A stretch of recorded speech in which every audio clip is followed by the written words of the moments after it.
Hey there, welcome back to hashtag Actually I Can. My name is Katie Ripp and I am your host for today. I want to take a moment just to thank you for your patience. Maybe last week you missed the Women's Playbook episode, and that is because my mom actually passed away about a week ago now, and it's been a whirlwind. Not only that, we moved into a brand new house on Friday. My birthday was on Saturday and got the call that she was on life support and she passed away on Sunday. So, not to depress you right off the gate, but it was a shit show of a week, and I'm back now. I love me a routine, and I'm so happy to be back here chatting with you guys. So, without further ado,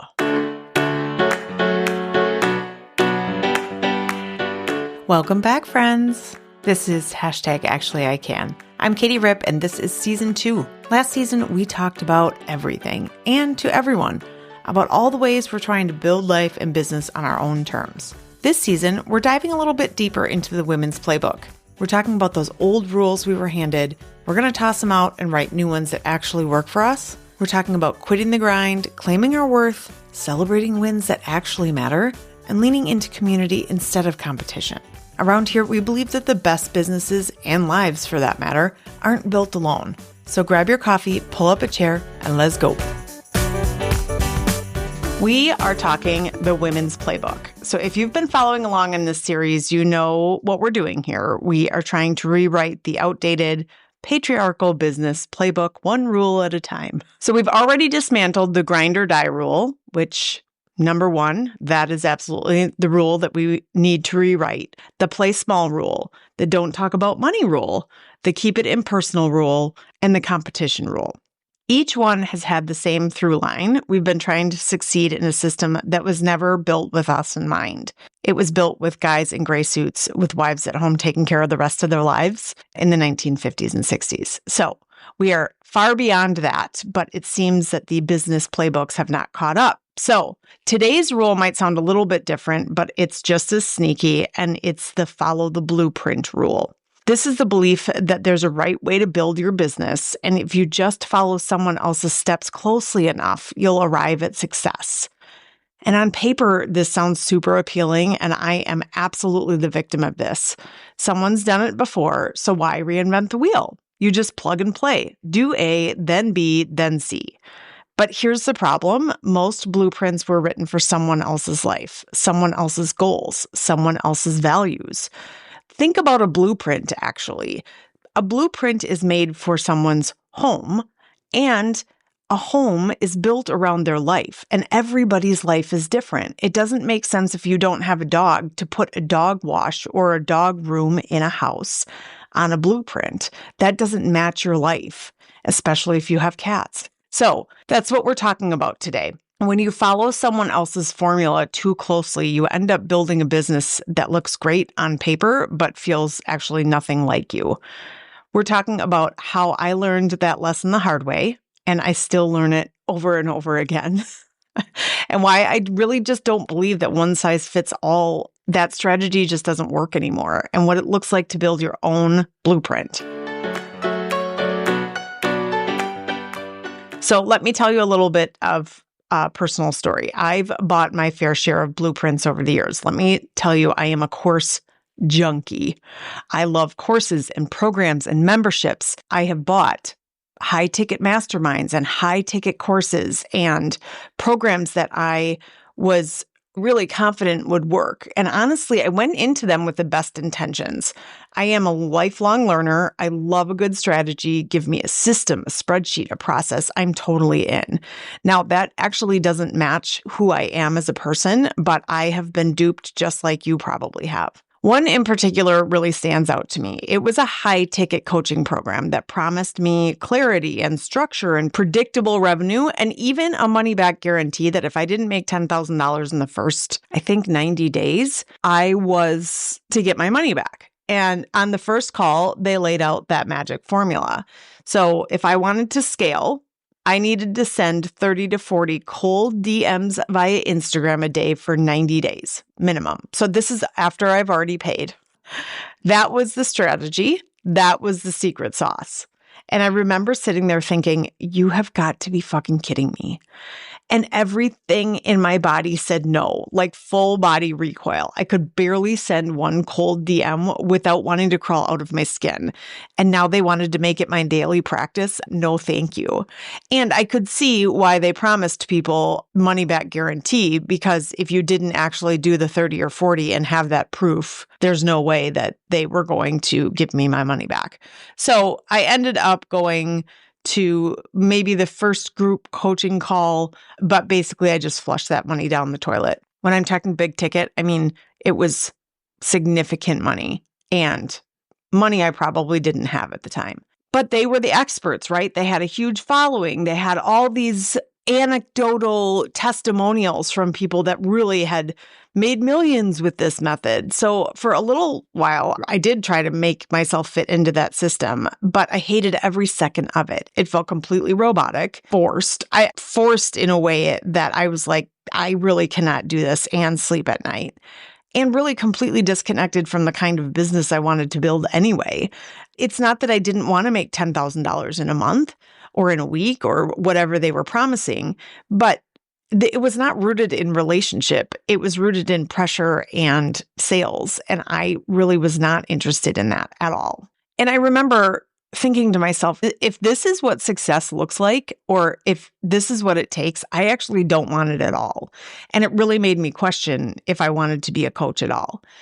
But that was my turning point. I realized that I wasn't lazy or unmotivated. This was just misaligned for me. I was not doing this wrong. I was just following someone else's blueprint.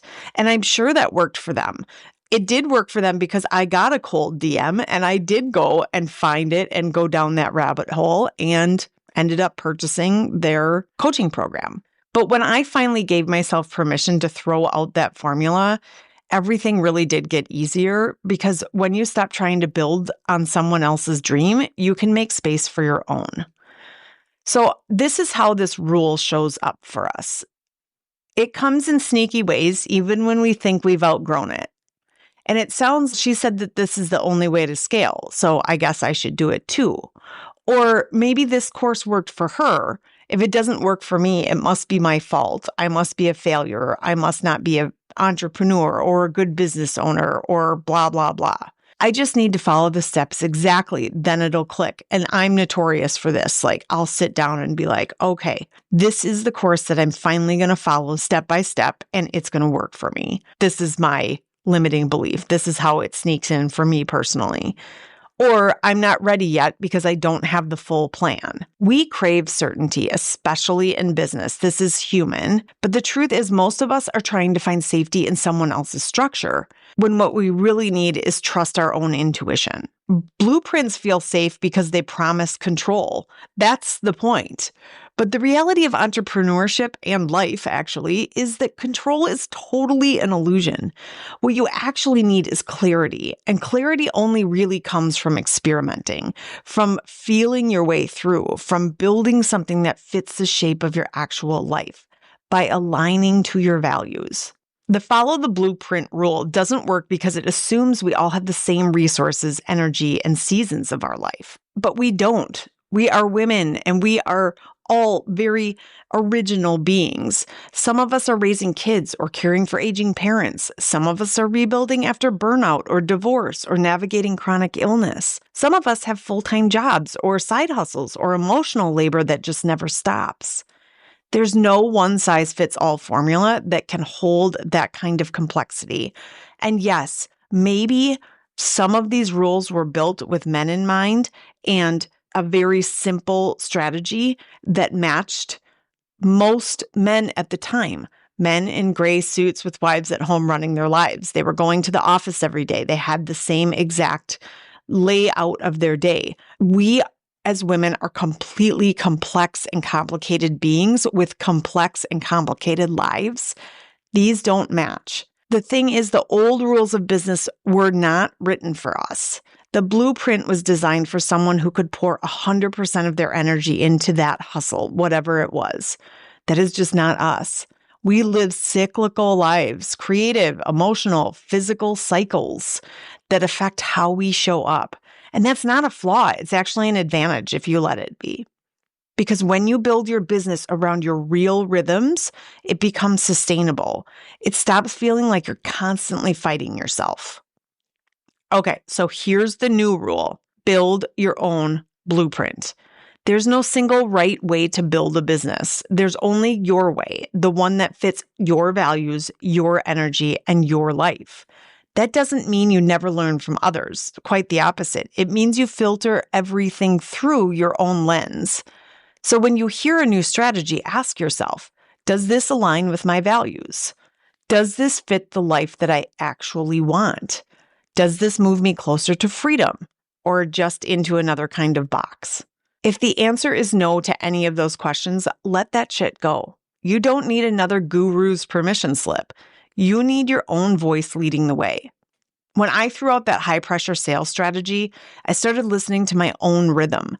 I stopped trying to be everywhere and focused on being fully somewhere. And that place was my place. I built my offers around connection, not conversion. I stopped chasing a calendar full of calls and started creating space for the kind of deep work that actually lights me up. I went deep rather than wide. And that decision really did change everything for me. Not overnight. This is still a work in progress, but in a real, steady, grounded way for me. When your business is built around your values and your vision, it doesn't drain you, it sustains you. So if you need to hear it today, you don't need another blueprint from somebody else's architect. You need to trust that you already have the materials to build this on your own. So here's my challenge for you this week.